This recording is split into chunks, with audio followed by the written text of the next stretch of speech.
Quentin Jacobsen had always lived in the shadow of his childhood neighbor, Margo Roth Spiegelman. They were once close friends, inseparable as children, until the inevitable drift that happens when you grow older. Margo was the type of person who seemed to live outside the lines, thriving on adventure and mischief. She was bold, fiercely independent, and radiated an air of mystery that drew people in. But Quentin, though always fascinated by her, never quite had the courage to step out of the small, predictable box he had created for himself. Their story begins on a quiet night in the suburbs, an ordinary night that would change the course of Quentin's life. He had long given up on trying to decode Margot's enigmatic persona. To him, she was something untouchable, a figure in the distance, too much of a mystery to understand, yet too captivating to ignore. For years, Margo had become a distant figure in Quentin's life, someone he would occasionally catch glimpses of as she moved through high school as effortlessly as she did through life. Then, one night, Margot's mystery became a part of Quentin's life again. It was a Saturday night, and Quentin was lying in bed, reading his book, when a soft tap on his window broke the silence. The sound was so unexpected, so out of place in the calm of his suburban world, that it startled him. He had to blink a few times to confirm what he was seeing. There, in the moonlight, stood Margo Roth Spiegelman, looking every bit like the girl he had known years ago, but different. She was dressed in black, with her blonde hair pulled into a messy ponytail, her sharp eyes gleaming with that familiar, untamable energy. Margo was here. She was at his window, and she wanted him to come with her. "Quentin, you're coming with me. I need your help," she called softly through the window, her voice tinged with excitement and urgency. It had been so long since Quentin had seen her like this, so long since their paths had crossed in such a direct way. But here she was, standing in front of him, daring him to break free from his routine and enter her world of chaos and unpredictability.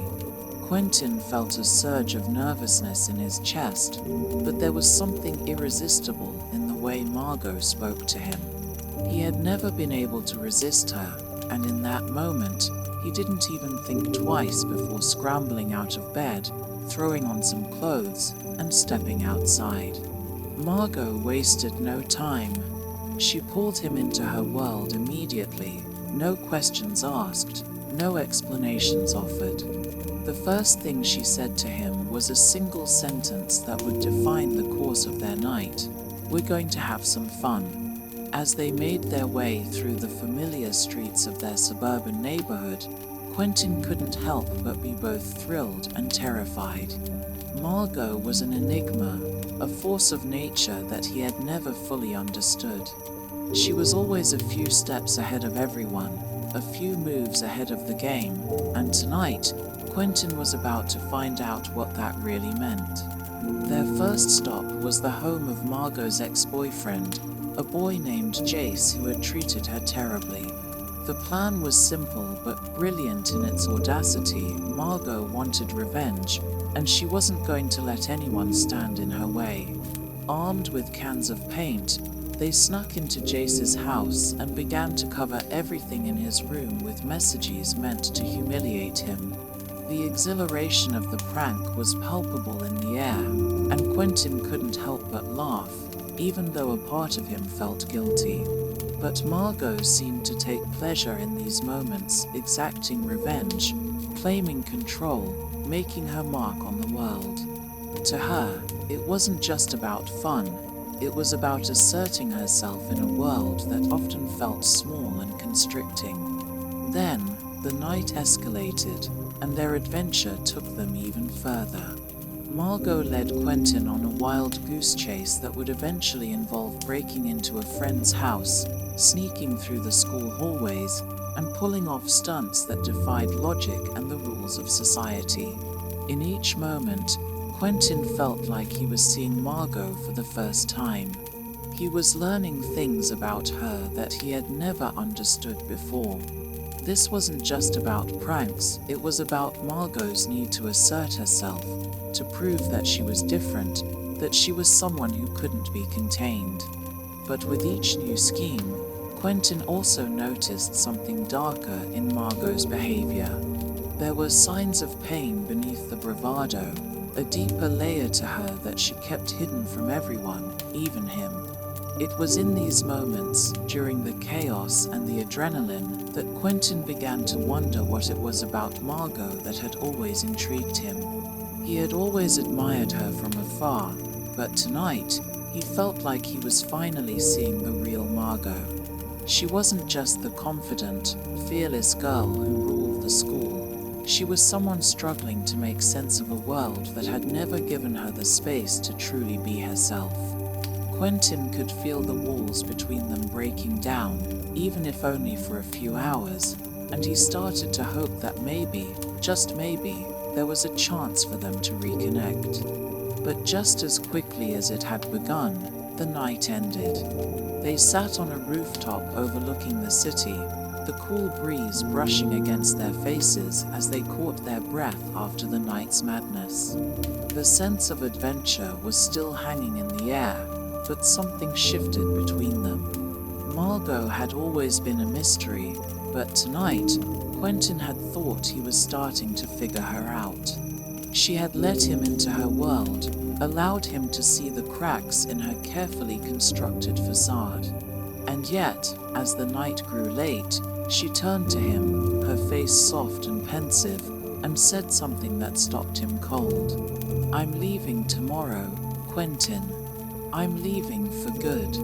The words hung in the air like a weight, and for a moment, Quentin didn't know how to respond. He thought about the pranks, the moments of connection, the thrill of finally being close to Margo. But now, it all seemed meaningless. The thought that Margo would just disappear again, this time without any warning, felt like a gut punch. He had barely had time to process what was happening when she turned away from him, saying that she was going to run away, to leave everything behind. Quentin didn't understand. He had just started to feel like he had found a piece of the puzzle, just begun to see through the layers that Margo had built around herself. But now, with her confession, he realized that he hadn't been seeing her at all. Margo Roth Spiegelman wasn't just the girl who lived for the thrill of the moment. She was also someone who couldn't face the world, someone who was running away from something deeper. But what? And why? The next morning, Margo was gone. She had disappeared again, leaving behind only a trail of clues. But this time, the clues felt different. They were carefully planned, deliberate, and meant for Quentin alone. She had left him a map, a set of notes, and a series of cryptic messages that seemed to speak directly to him. Margo was daring him to follow her, to find her, to uncover the mystery of her disappearance and understand why she had chosen this life of constant movement and escape. For Quentin, it was more than just a mystery, it was an obsession. He felt compelled to find Margo, to piece together the clues she had left behind. The chase was on, but Quentin wasn't just chasing Margo Roth Spiegelman. He was chasing the version of her he had built in his mind, the version of her he had always wanted to know. But as he followed the trail, he began to wonder if he would ever find the real Margo, or if she was a creation of his own mind, an idea rather than a person. The hunt for Margo had begun, and Quentin had no idea what it would reveal about her or about himself. Quentin Jacobsen had never considered himself to be an adventurer. He wasn't like Margo Roth Spiegelman, the girl who lived for the thrill of unpredictability, who embraced the chaos of life with wide eyes and an open heart. He had always been the kind of person who stayed on the safe side of things, who followed the rules and avoided risks. He was the guy who did his homework, who adhered to the expectations laid out for him, who stayed inside the lines. But now, with Margo gone, Quentin felt like the rules didn't matter anymore. The ordinary, predictable life he had lived for so long seemed insignificant in comparison to the whirlwind of uncertainty that Margo represented. She had invited him into her world for one unforgettable night, a night of mischief and rebellion, and in doing so, she had broken the wall between them. She had allowed him to see her as something more than the distant, unreachable figure she had been for so long. And then, just as quickly, she had disappeared again, leaving behind nothing but a series of cryptic clues for Quentin to follow. The clues were what kept him going. The first note was left in Margo's room, hidden inside her favorite book, a copy of Leaves of Grass by Walt Whitman. It was a short note, scrawled in Margo's handwriting. "The way you live is so normal that it's driving me insane." The words stung, not because of their harshness, but because they were true. Quentin had spent his entire life playing by the rules, and Margo had spent her life breaking them. And now, for the first time, Quentin understood that he had become a part of the very system she had spent years trying to escape. The second clue came a few days later, in the form of a map Margo had left behind, detailing a series of locations in the city. These were places they had both been to before, places that held meaning for Margo, places that had some kind of connection to her past. The map wasn't just a guide to where she might be. It was a riddle, a challenge, a test for Quentin to see if he was really ready to understand her. Quentin was both excited and terrified. He had no idea where these places would lead him, but he knew that he couldn't stop. He had spent years waiting on the sidelines, watching Margo live her life as a mystery he could never solve. Now, for the first time, he was thrust into the center of that mystery, and it felt like his whole life had led him to this point. But as he began to follow the map, something unexpected happened. He realized that the search for Margo was more complicated than he had imagined. Each clue, each location, led to a deeper understanding of the girl he had once known, but it also brought him face to face with his own shortcomings. He began to see that his perception of Margo had been incomplete, shaped by his own desires and fantasies rather than by reality. The first stop on the map was a convenience store, a place Quentin had visited countless times but had never really noticed. It was an ordinary, nondescript building, tucked away in the corner of a busy street. But when Quentin entered the store, he saw the world through Margo's eyes. Everything was strange and new, even though it had been there all along. He understood, for the first time, that Margo had always been looking for something more, something beyond the everyday, something beyond the mundane life that everyone around her seemed content to live. The next stop was a rundown house on the outskirts of town. The house, which Margo had once described as a paper town, was a place that held particular significance for her. It was a symbol of the way she saw the world, a place where things were temporary, where nothing was truly real. As Quentin walked through the house, he felt a sense of desolation and loss.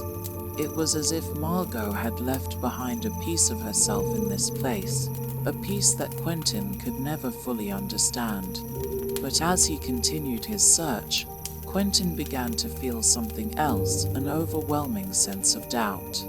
The clues were leading him in circles, and each new location seemed to raise more questions than answers. He began to wonder if Margo had intentionally left these clues as a way of keeping him on the edge of the mystery, or if she had simply left them behind as a way to torment him. He wondered if he would ever truly understand her, or if he was simply chasing a ghost, a version of Margo that didn't exist. At the same time, Quentin couldn't help but feel a sense of connection to Margo. He was getting closer, he thought.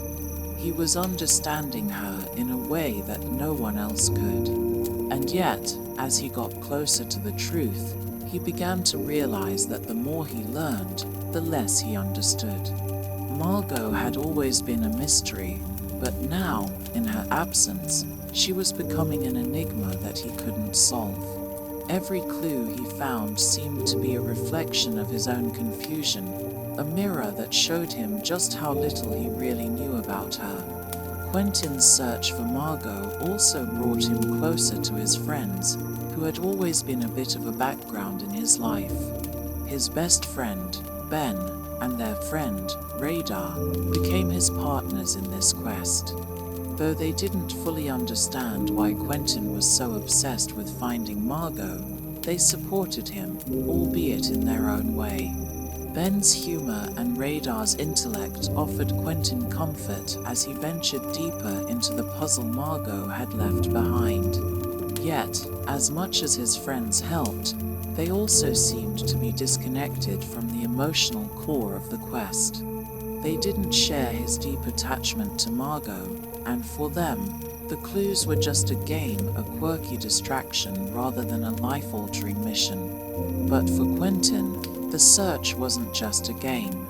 It was a journey into the unknown, a way for him to truly know Margo, to strip away the mystery and uncover the truth about the girl who had always eluded him.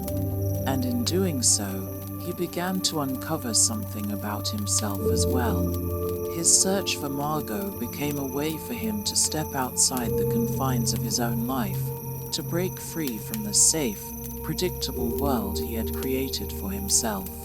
He realized, in moments of clarity, that the mystery of Margo was, in some ways, a reflection of his own fears and desires.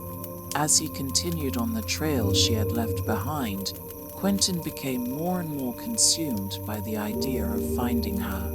He was beginning to understand that the Margo he had known was just a part of the girl she had become and the girl she had been before. The more he uncovered about her, the more he realized that Margo was a puzzle with pieces scattered all over the world, each one representing a different part of her personality, her past, her hopes, and her fears.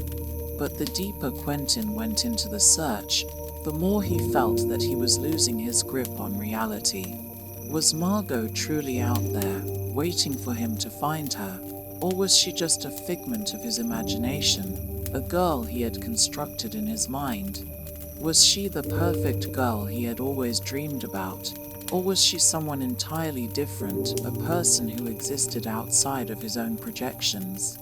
Each clue seemed to lead him further into a world of uncertainty, where nothing was as it seemed. But even as the mystery deepened, Quentin couldn't stop. He had to keep going. He had to know the truth, even if it meant uncovering things about himself that he wasn't ready to face. As the days passed, Quentin's obsession with finding Margo Roth Spiegelman only deepened.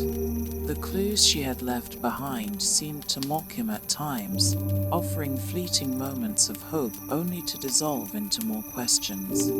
He had always considered Margo to be an enigma, a mystery he could never fully solve.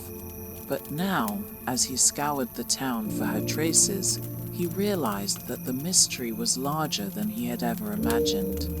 Quentin's pursuit had become more than just a search for Margo, it was a search for the truth. Every clue seemed to push him further into the depths of Margo's world, but it also exposed his own misconceptions.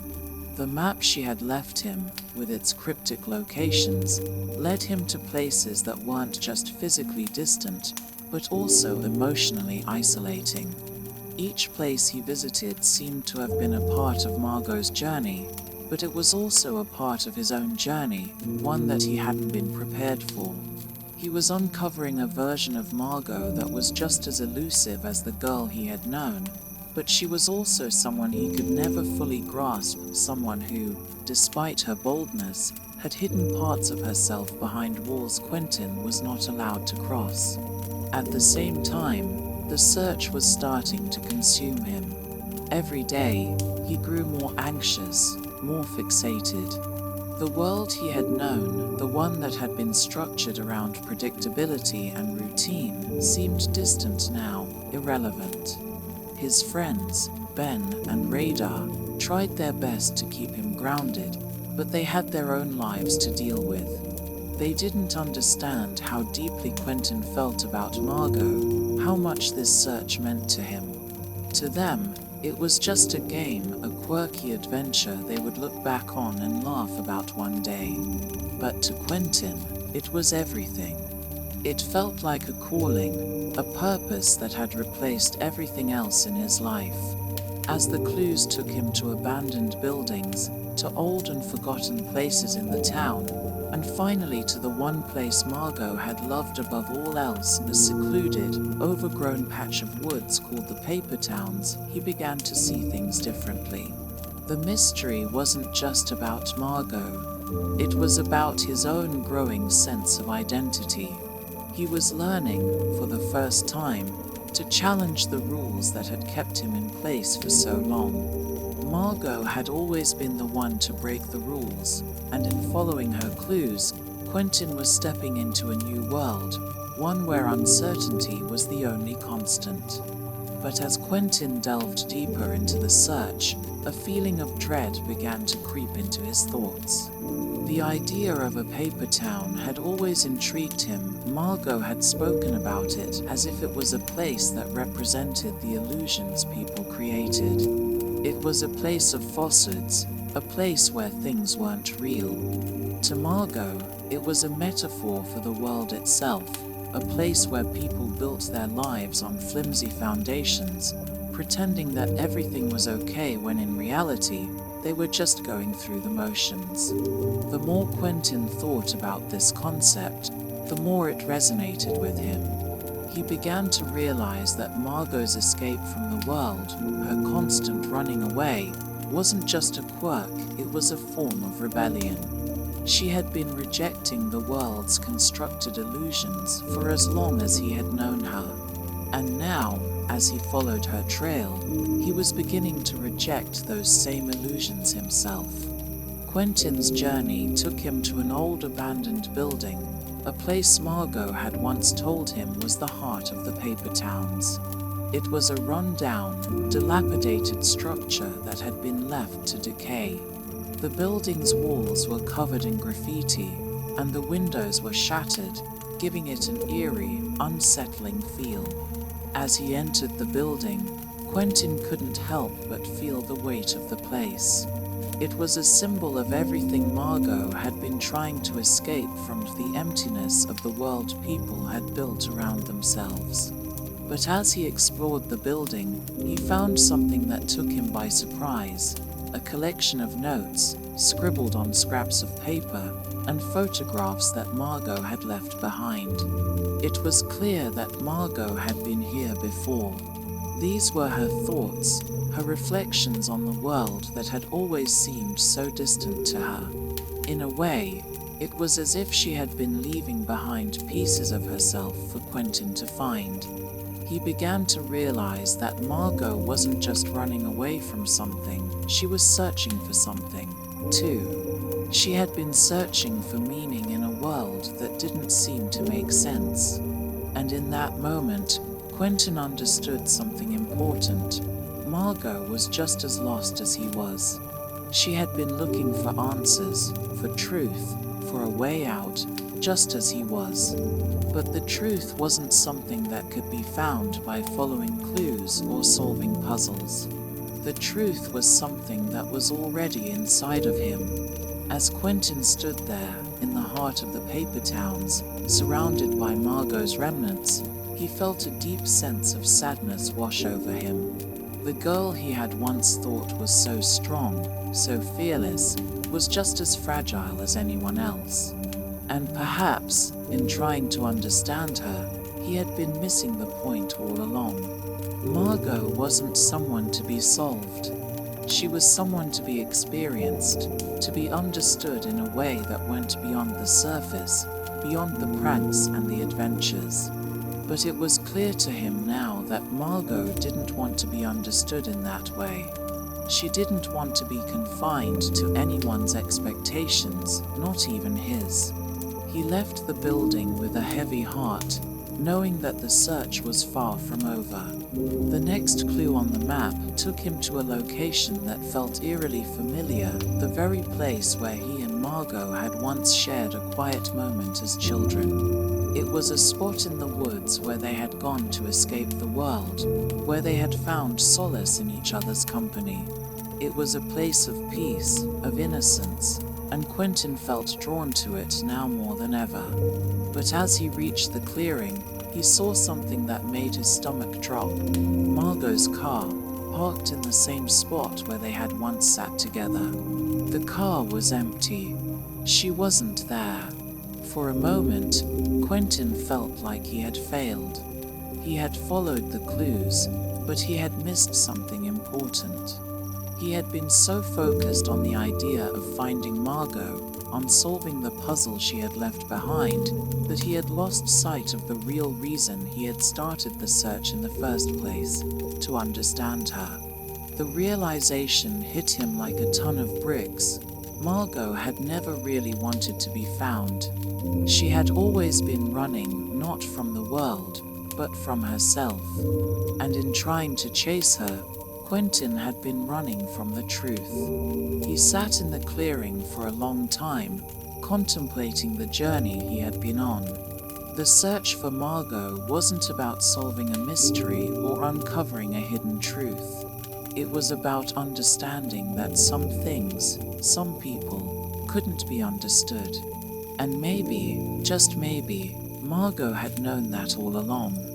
By the time Quentin found himself once again sitting alone in the quiet woods, surrounded by the remnants of Margo's existence, a strange kind of exhaustion had settled in. His pursuit had taken him to places that felt increasingly disconnected from the world he knew, and each clue he uncovered only seemed to widen the chasm between the Margo he had imagined and the person she had actually been. He had been chasing her for so long, but now, sitting there without answers, he felt the weight of the misunderstanding that had shaped his perception of her. The car, abandoned in the clearing, was a symbol of the failure he had come to terms with in that moment. It felt as though Margo had wanted him to find it, to discover the way she had left everything behind. But the lack of closure in that discovery only left Quentin more confused. What was the point of all the clues, the places, the hidden meanings?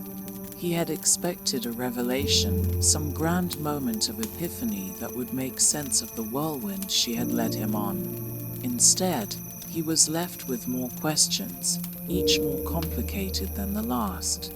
Still, there was something in the air, a realization that he had been ignoring all along.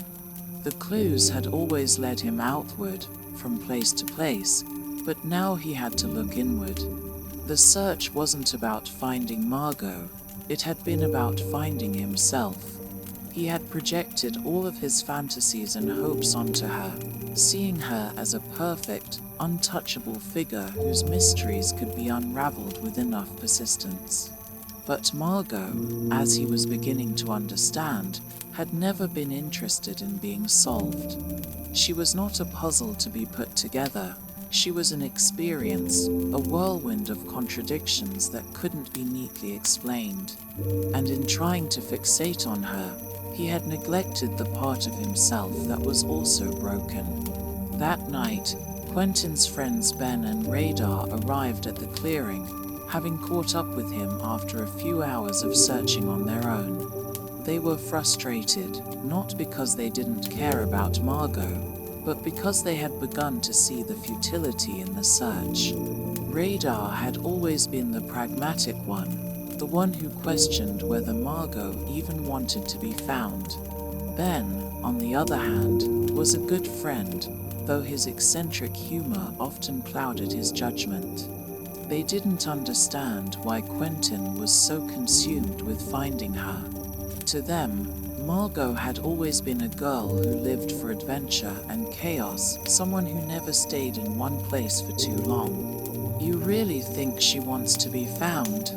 Radar asked quietly, his eyes flicking over to the car where Margo had last left her mark. "I mean, isn't it obvious? She didn't just leave clues for you.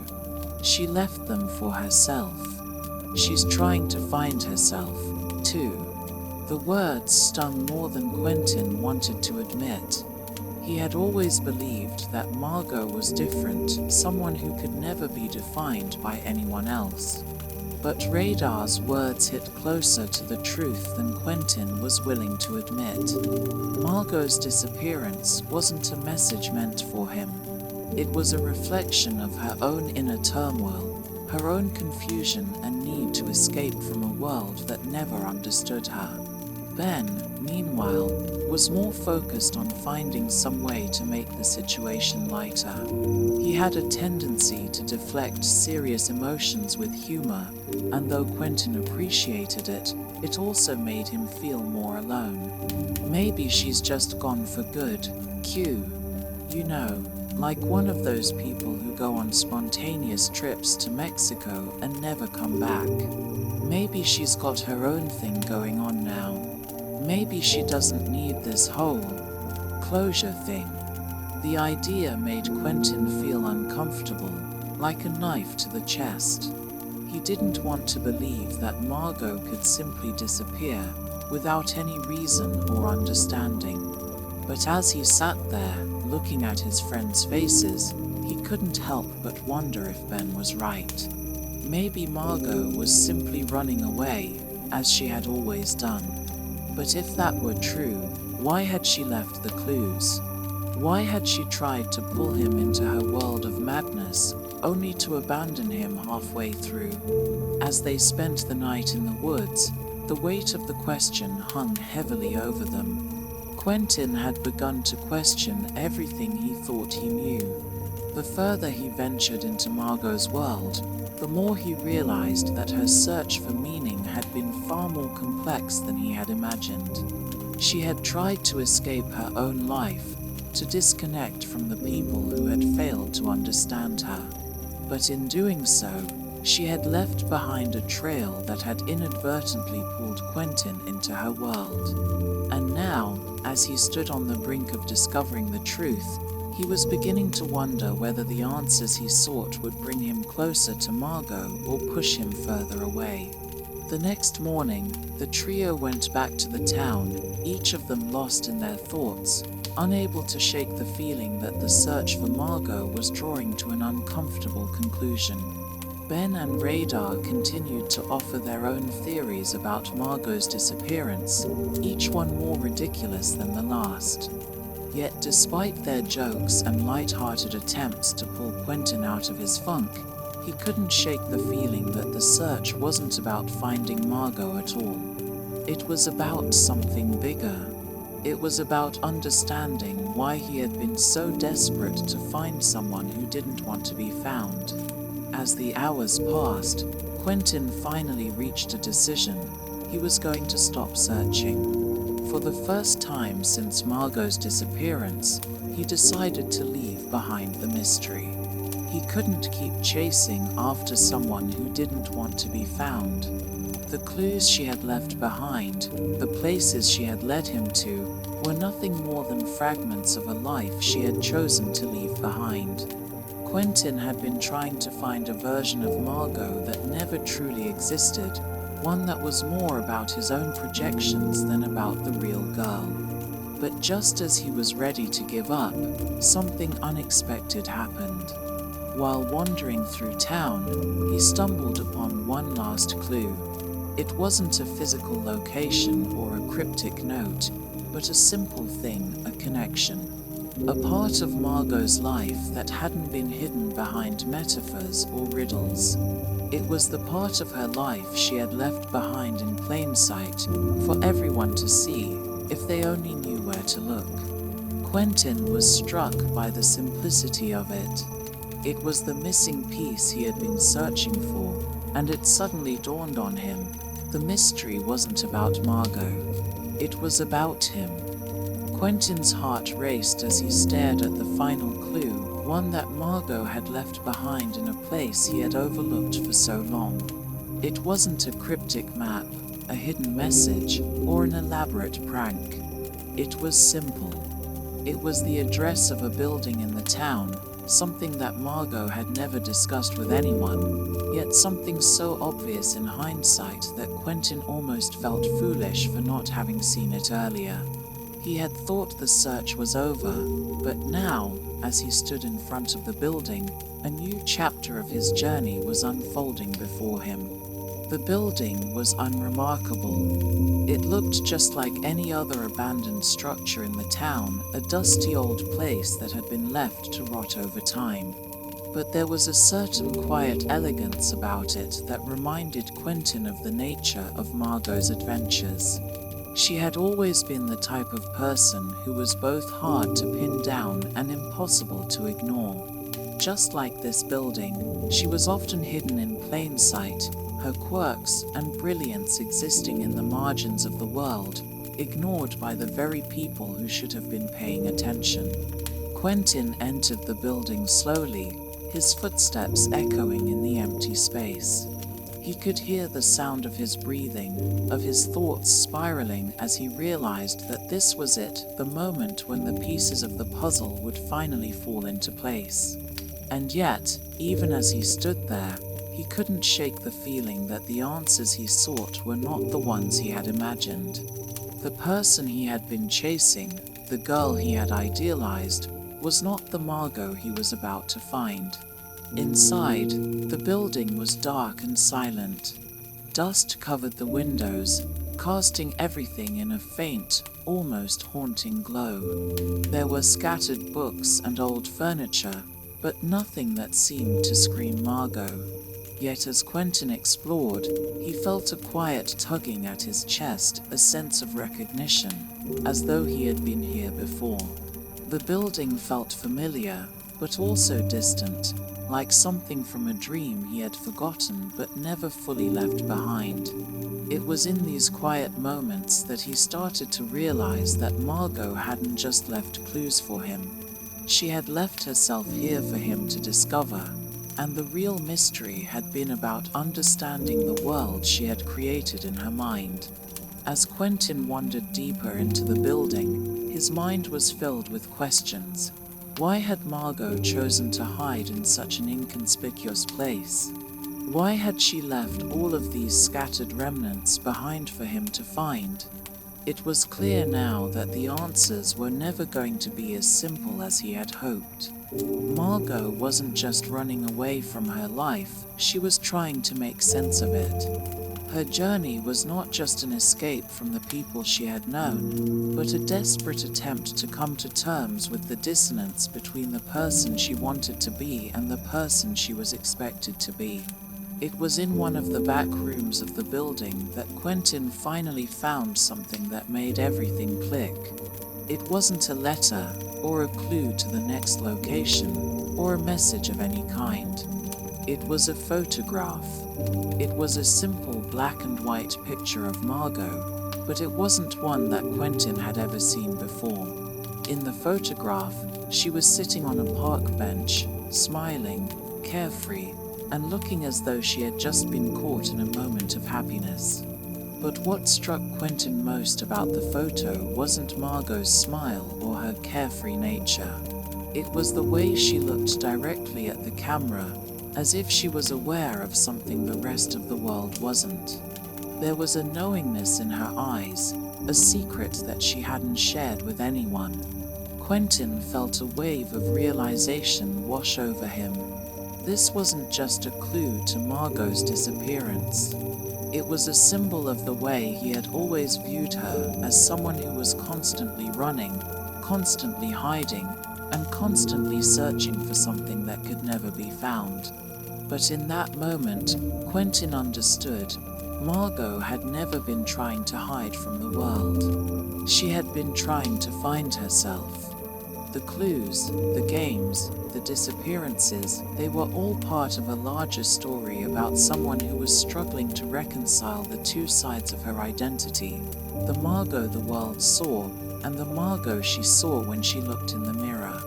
Quentin realized that his obsession with finding Margo had never been about her at all. It had been about him. He had been searching for a version of her that he could understand, a version that fit into the box he had created for her in his mind. But the truth was that Margo had always been too big for that box. She had always been someone who defied definitions, who didn't fit into the neat categories the world had set up for her. In trying to find Margo, Quentin had been looking for answers in all the wrong places. He had been chasing someone who didn't exist, not realizing that the person he was searching for had always been more complex than he could have imagined. As he stood there in the abandoned building, looking at the photograph of Margo, Quentin felt a deep sense of sadness and clarity. The girl who had led him on this wild chase had never been someone he could fully understand. But that didn't mean she wasn't real. Margo was real. She was just as flawed and as confused as anyone else.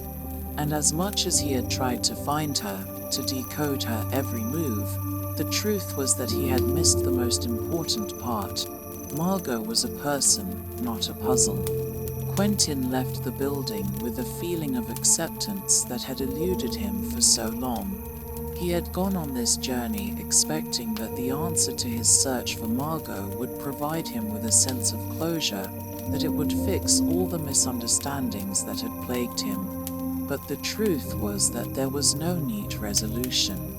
Life wasn't about finding perfect answers, it was about accepting the mysteries, the contradictions, and the moments of grace that came with them. Back in the town, Quentin met up with Ben and Radar. They could see the change in him, even if they didn't fully understand it. They hadn't experienced what he hadn't gone through the same emotional unraveling, but they knew something was different. Quentin wasn't the same person he had been when he started the search. He had learned something important, not just about Margo, but about himself. He had spent so much of his life trying to fit into the boxes that the world had made for him, trying to follow the rules and live the life that was expected of him. But now, Quentin understood that life wasn't about finding the right answers. It was about embracing the uncertainty, the messiness, and the beauty of it all. As he sat with his friends, the weight of the journey slowly lifted. He had found what he had been looking for all along: peace, acceptance, and a deeper understanding of who he was and who Margo was. The paper towns he had once thought were just a metaphor for illusion and emptiness now seemed to represent something far more profound. The spaces between the things we think we know, the places where we get lost and find ourselves again. In the end, Quentin realized that Margo had left him not just a trail of clues, but a lesson about the beauty of imperfection and the complexity of human experience. And as he let go of the need to find her, he allowed himself to embrace the mystery of life itself. The days that followed Quentin's discovery of Margo's photograph in the abandoned building were a blur, marked by a mixture of sadness and liberation. He had spent so much of his life searching for answers, trying to solve the riddle that Margo had left behind, but now that he was standing at the end of that journey, there was nothing to do but accept the complexity of what he had learned. He realized, finally, that Margo was not the girl he had created in his mind. She was not the perfect, elusive figure he had romanticized, the girl who could lead him through clues and adventures towards some kind of grand revelation. She was flawed, real, and messy in all the ways that people are. And in that realization, Quentin was forced to confront his own flaws and the fantasies he had been living out through his obsession with Margo. But even with this newfound clarity, the emptiness still lingered. Margo had left, and for all his searching, he still wasn't sure where she had gone or why. He had been chasing after a person who had wanted to be lost, someone who had intentionally kept herself hidden. Margo had never wanted to be found, not in the way that Quentin had imagined. She had wanted to disappear into herself, to escape the confines of the life that had been forced upon her, and that realization cut deeper than any of the puzzles she had left behind. As Quentin sat in his room one evening, staring out at the world he had known all his life, it occurred to him that he had been living in a kind of paper town himself. He had built a version of Margo, a version of his life, that was fake, something constructed from hopes, expectations, and projections. The town, the people, the clues, all of it had been a part of a grand illusion, one that was designed to look beautiful and perfect from the outside but was hollow on the inside. And like the paper towns Margo had once referenced, those places on maps that didn't exist, he had been chasing after something that wasn't real. But the truth about paper towns was more profound than just illusions and false hopes.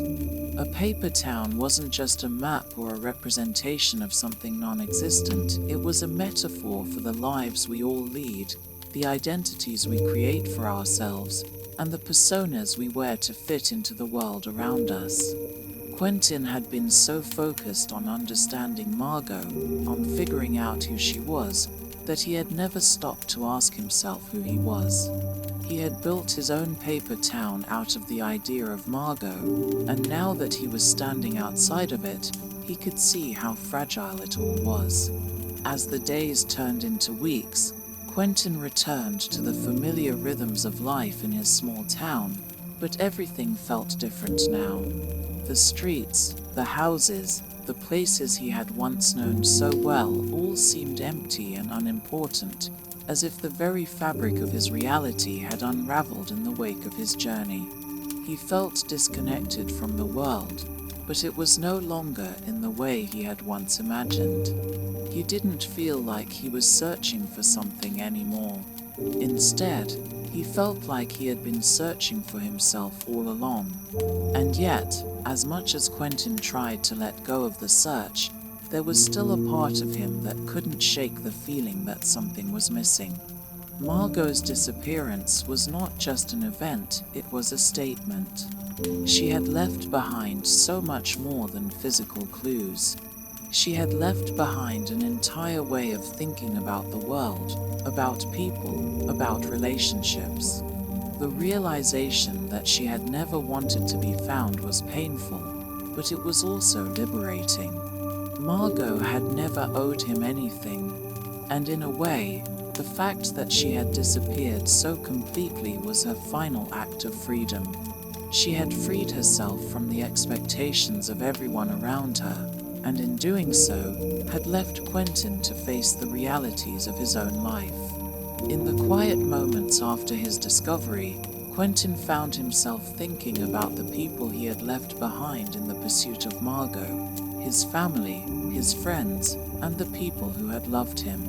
He had spent so much time chasing an illusion that he had forgotten the people who were right in front of him, the people who had always been real, who had never been paper towns in the first place. One evening, while sitting with his friends Ben and Radar at their usual hangout spot, Quentin was struck by how little he knew about their lives beyond the surface.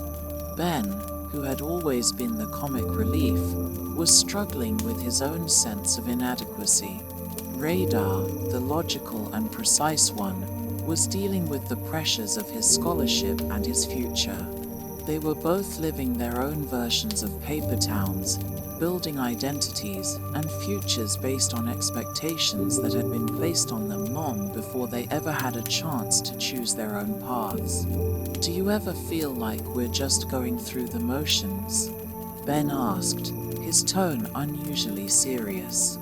"Like, we're doing all this stuff because we're supposed to, but we don't really know what we want." Radar nodded, adjusting his glasses. I don't think it's about knowing what we want. It's about doing what we're supposed to do. We go to school. We get jobs. We follow the rules. I don't think most people ever stop to question it. Quentin thought about it for a moment. In many ways, he had been doing the same thing. He had been following the rules, going through the motions of life without ever asking himself what he really wanted, who he really was.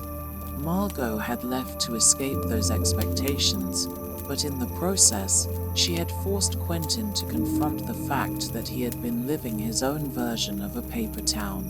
"It's funny," Quentin said, finally speaking up.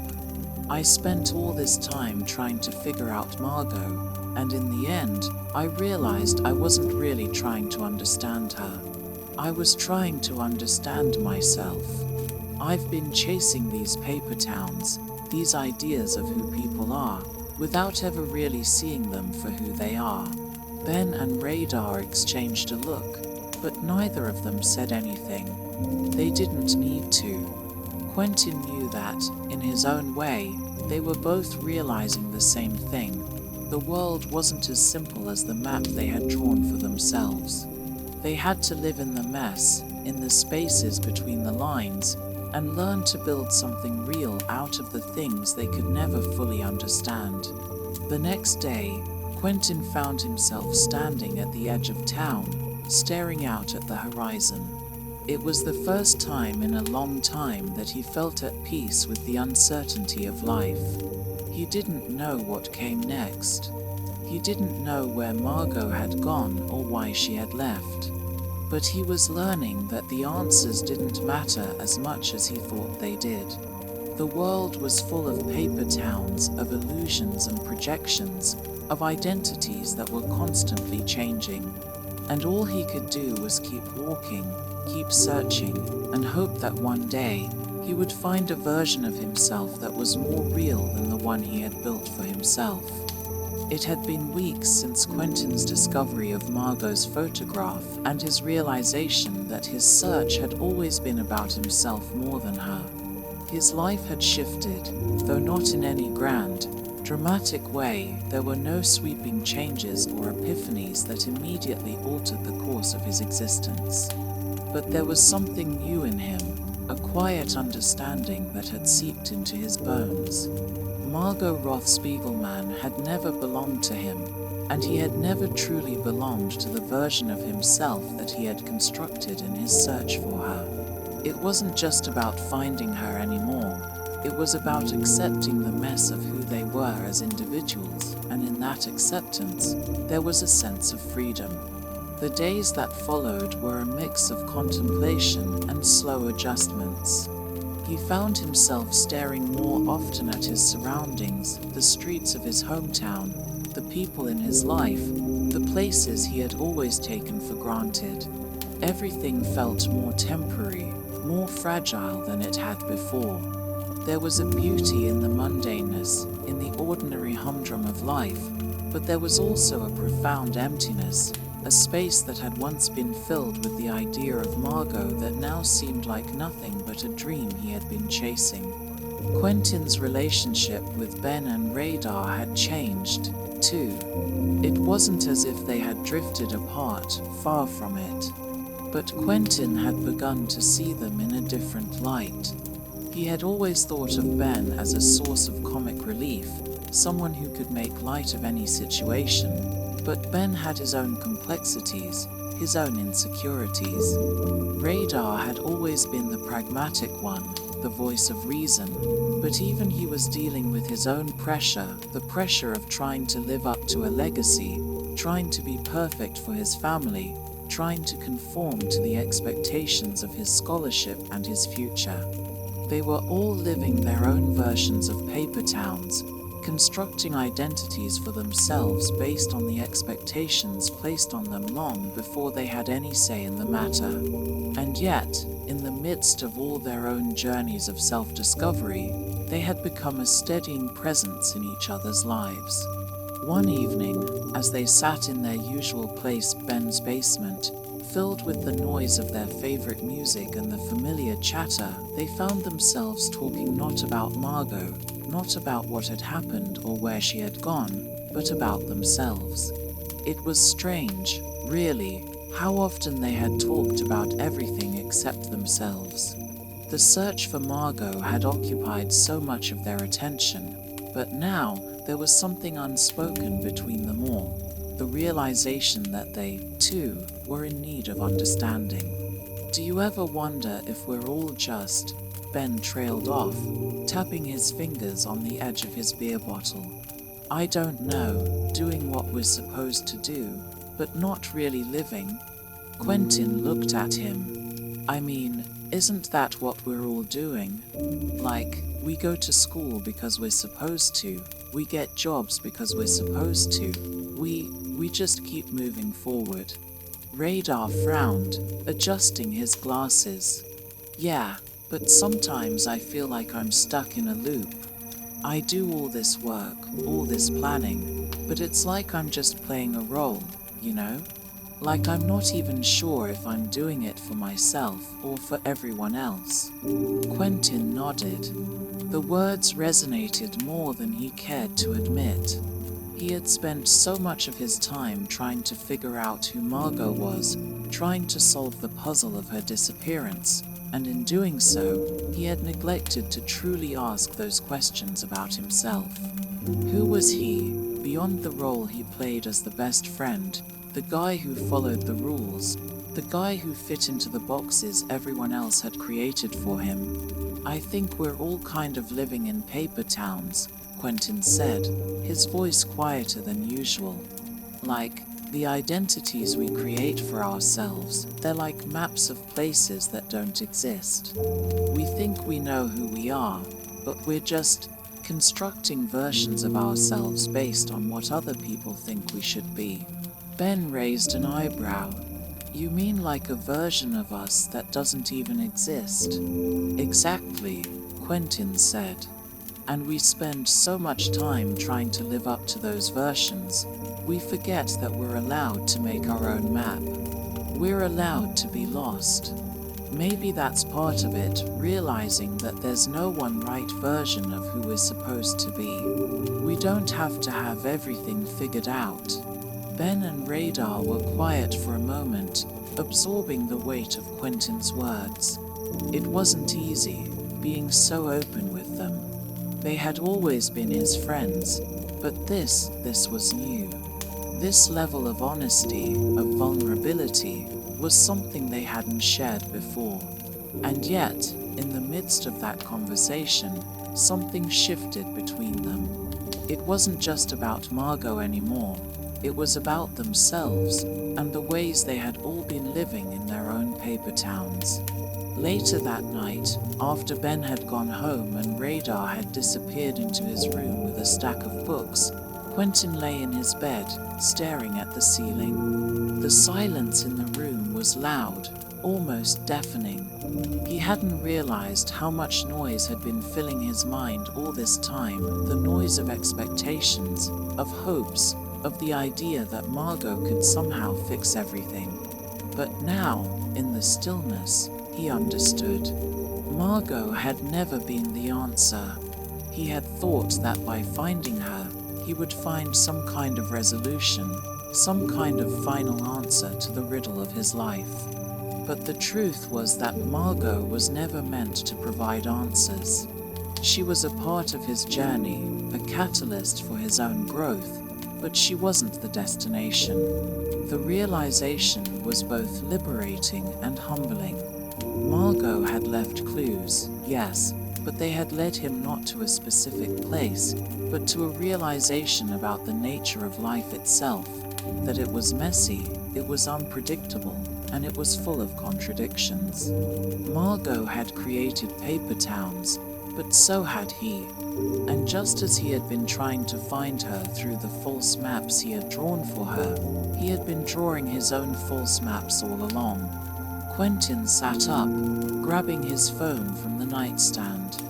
He typed out a quick message to Ben, asking if he wanted to hang out tomorrow. He wasn't sure what they would talk about. He wasn't sure what any of this meant yet, but he knew one thing: the search for Margo had ended. But the search for himself, well, that was just beginning. The next morning, Quentin stood by the window, looking out at the familiar streets of his hometown. Everything was the same, yet everything was different. He realized that he had always seen the town as a backdrop to his life, but now, for the first time, he saw it as a part of his journey. The streets, the buildings, the people, they weren't just part of the scenery. They were part of him. And maybe, in the end, that was the greatest lesson Margo had left him with. That life isn't about the answers, it's about the questions, and the willingness to keep searching, to keep moving forward, even when the answers aren't clear. The days following Quentin's revelation felt different, but it wasn't a transformation in the way that he had expected. There were no great, sudden epiphanies that would completely change his life in an instant. Instead, there was something quieter, a gradual unraveling of the illusions he had been holding on to for so long. He no longer believed that there was one perfect answer to life's great questions, that the journey to find Margo would somehow bring him clarity and peace. Instead, he began to understand that life was more about learning to live with the uncertainty, with the messiness, and with the complexity of the human experience. For the first time in a long while, Quentin found himself back in the world, walking through his town, not as a place where he was waiting for something to change, but as a part of the present. The streets didn't feel quite so empty anymore, nor did they seem like the dull backdrop to some adventure that would lead him to answers. The town had its own life, its own stories, and Quentin was starting to appreciate it not as a place to escape from, but as a place to be. In a strange way, his search for Margo had helped him realize how much he had been running from his own life, how much he had been waiting for a solution to arrive instead of embracing the questions that made life interesting in the first place. Ben and Radar noticed a change in him. They could see it in the way he talked, in the way he wasn't constantly referencing Margo or the idea of finding her anymore. He wasn't consumed with the puzzle of her disappearance, and it made him more present with them, more engaged in the now. They had shared moments of vulnerability, talking about their own struggles and the pressure they felt from the world, and it was clear that Quentin was moving through a shift in his identity, a process that was more organic and gradual than any single defining moment. One afternoon, while they were all hanging out in Ben's basement, talking about the mundane things that they had missed in their teenage lives, everything from the new movie trailers to the strange hobby of collecting obscure objects, they were interrupted by a sudden realization that had been creeping into Quentin's mind for a while.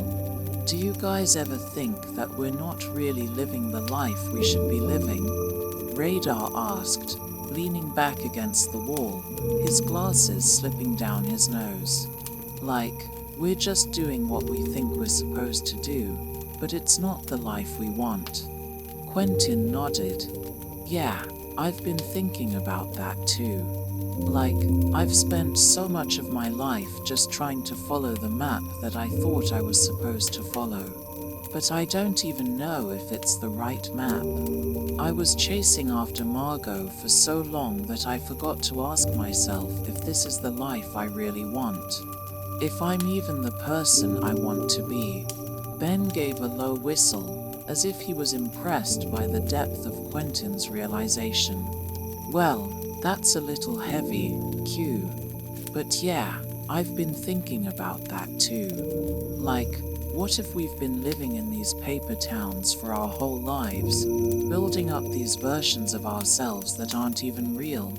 Radar grinned. I think that's exactly what we've been doing. But it's hard, right? It's like we're expected to fit into this mold, to be who everyone wants us to be, instead of figuring out who we are for ourselves. The conversation shifted after that, moving into more personal reflections.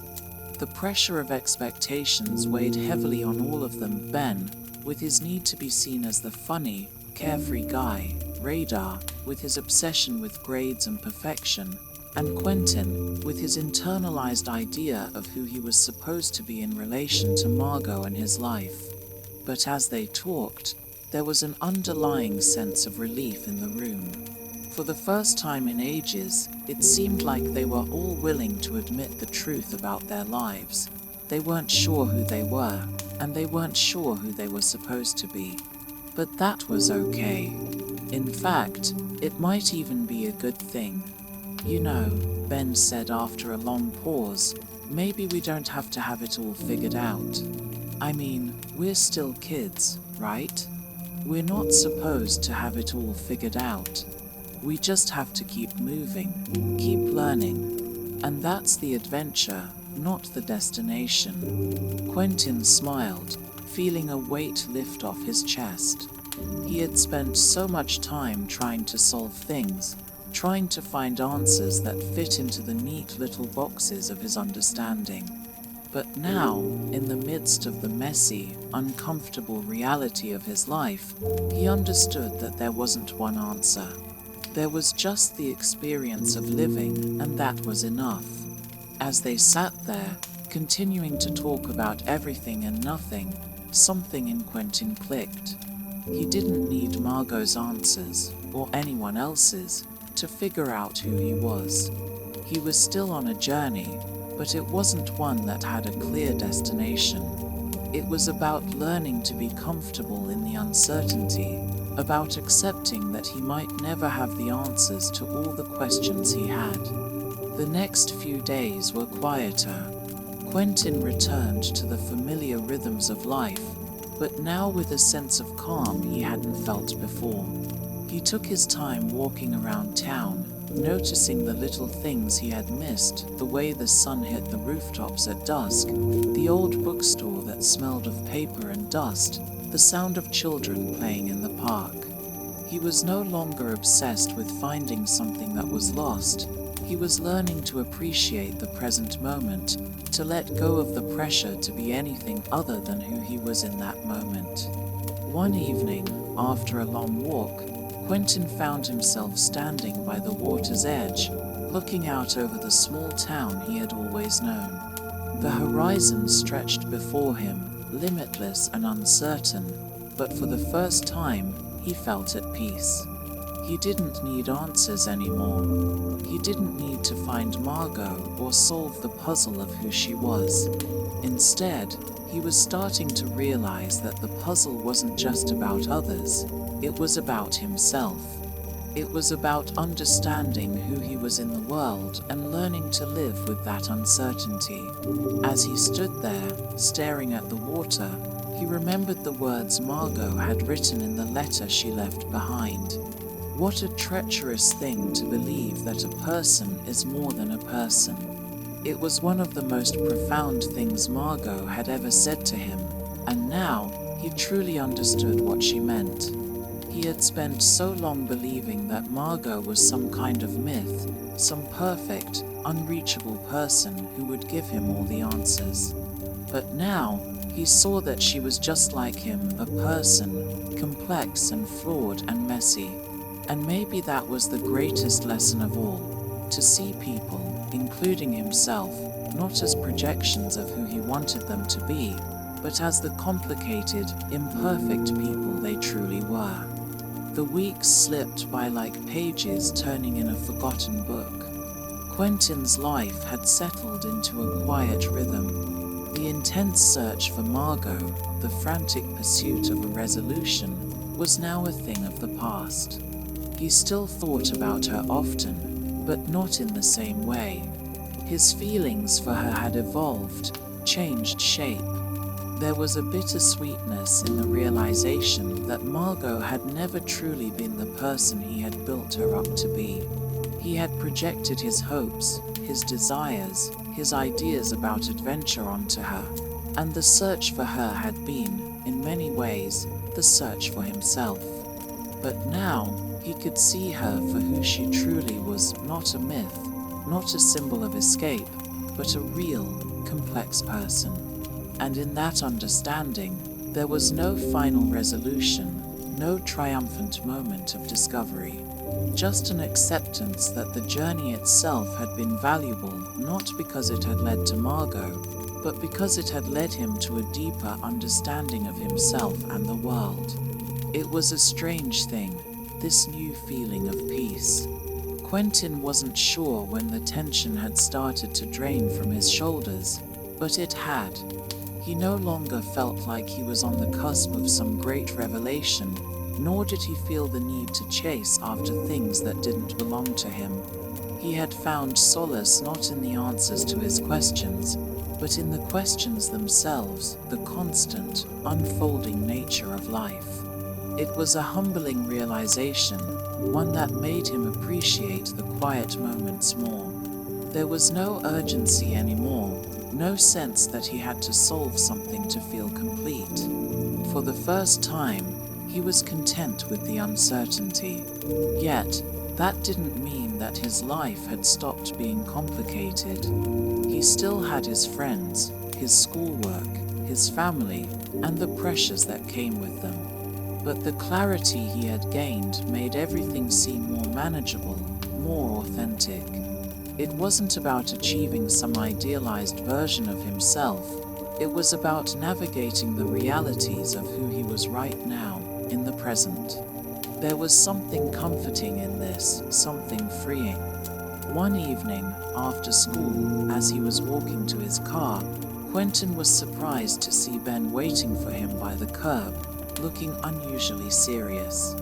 The old habit of Ben cracking jokes and making light of things had been replaced by an intensity that Quentin had rarely seen in his friend. "Hey, Q," Ben said, his voice low. "Can we talk?" Quentin nodded, sensing that something was different. They got into Quentin's car and drove to a quiet spot on the outskirts of town, away from the noise and the distractions of the high school. They sat in the car, the engine idling, both unsure of how to start the conversation. Finally, Ben broke the silence. "I've been thinking about everything. About Margo and the road trip and all that stuff. But I don't know if it's really about her, you know? I think it's about us. About who we are." Quentin looked at him, intrigued but uncertain. "What do you mean?" "I mean," Ben continued, his eyes focused on the windshield, "it's like we've been looking for something outside of ourselves. We've been trying to find answers in other people, like Margo, or even in the whole idea of the road trip, but I think maybe we need to be looking inward. We keep thinking that something is missing, that there's some perfect version of our lives that we just haven't found yet, but maybe we've been looking for the wrong thing." Quentin took a deep breath, absorbing what Ben was saying. He had been so wrapped up in his own search for meaning, for Margo, that he hadn't really stopped to consider the implications of his journey on his friendships and on the way he viewed the world. "I think I understand," Quentin said slowly. "It's like we've been trying to make our lives into something they're not. We're not supposed to have everything figured out. We're supposed to keep asking questions, to keep exploring not just the world, but ourselves." Ben nodded, a faint smile on his lips. "Yeah, I mean, we've spent all this time thinking we were missing something. But maybe we've just been looking in the wrong places. Maybe it's not about finding the answers or solving the puzzle, it's about understanding that the puzzle doesn't have to be solved. That's where the freedom is." Quentin felt a weight lift off his chest. He had spent so much time looking for some grand, overarching meaning, some perfect resolution to his life's questions. But now, in the quiet conversation with Ben, he saw the truth. It wasn't about resolution. It wasn't about finding something or someone to give his life meaning. It was about learning to live with the unknown, to embrace the mystery of life without the pressure to make everything fit into neat, understandable categories. After that conversation, Quentin spent the next few days reflecting on everything he had learned over the past few months, the search for Margo, the shifting of his own identity, the conversations with his friends.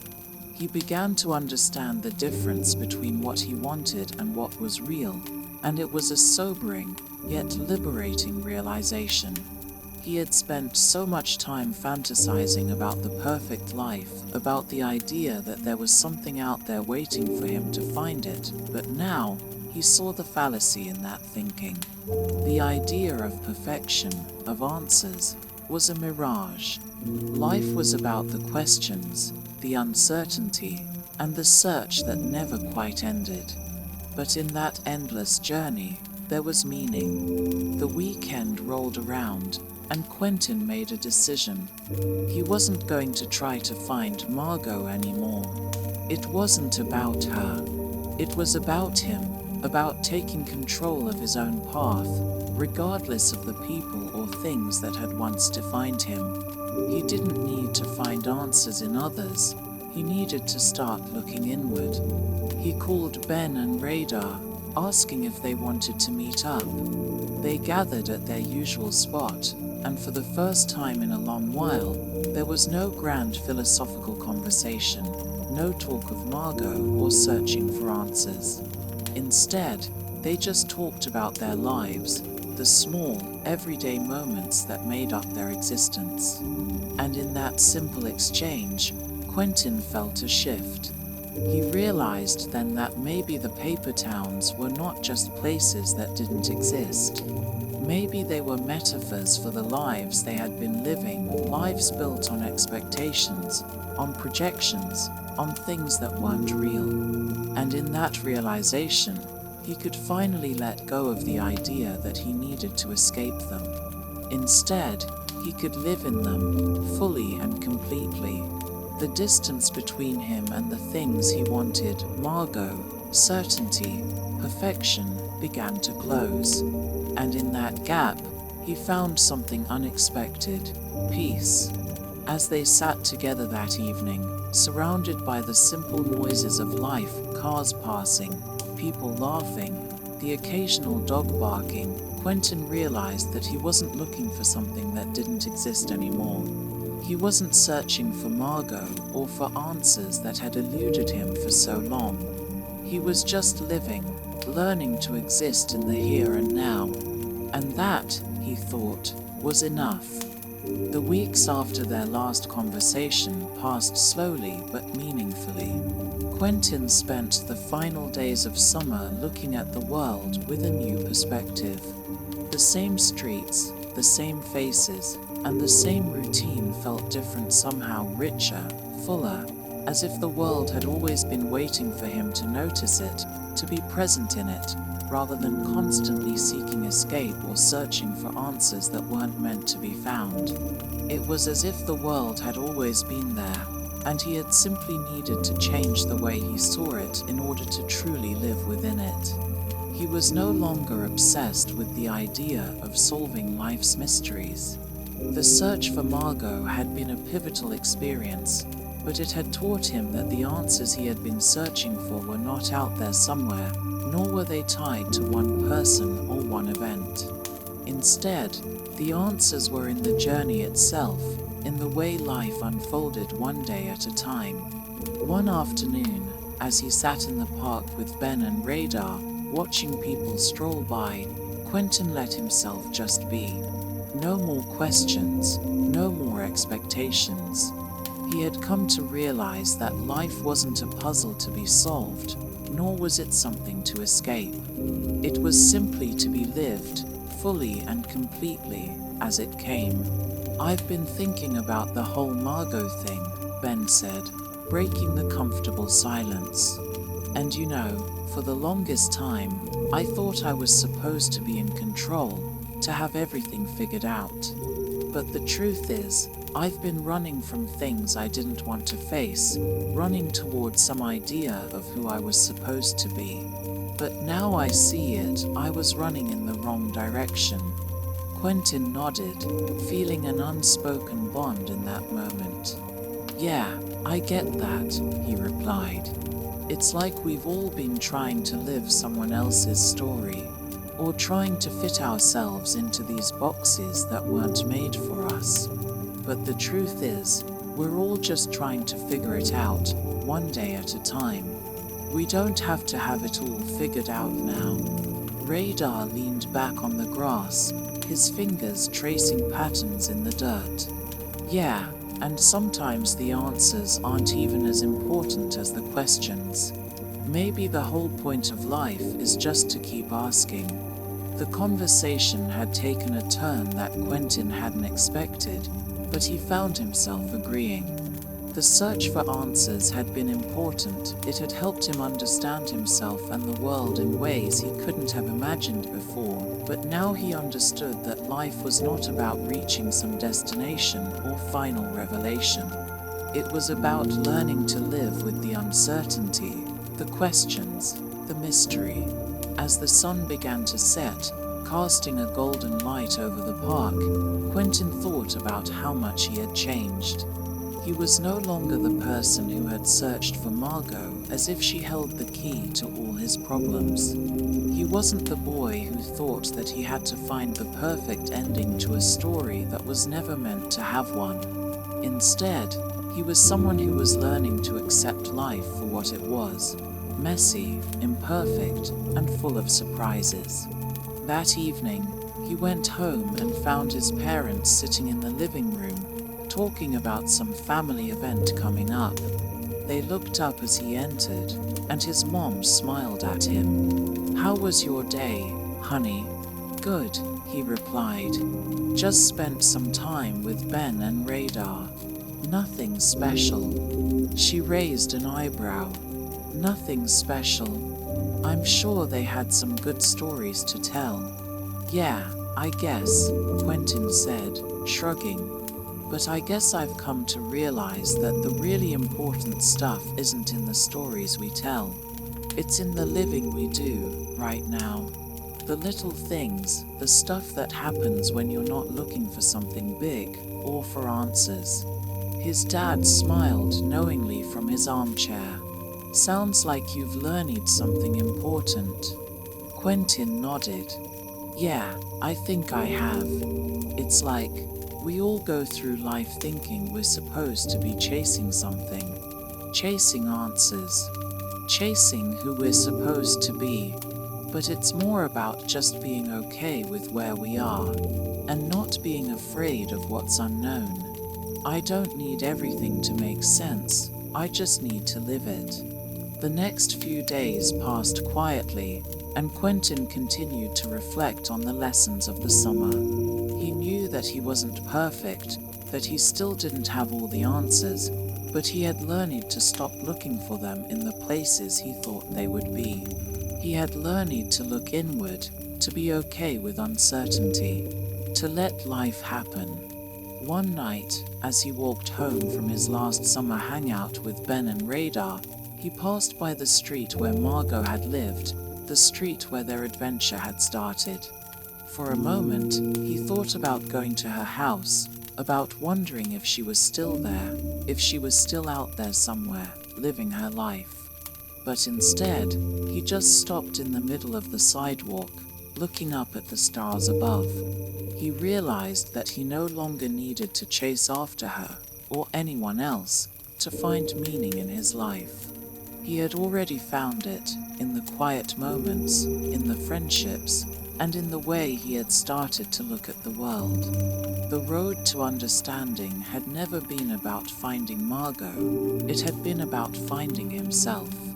As Quentin stood there, a cool breeze tugging at his shirt, he felt something inside of him shift.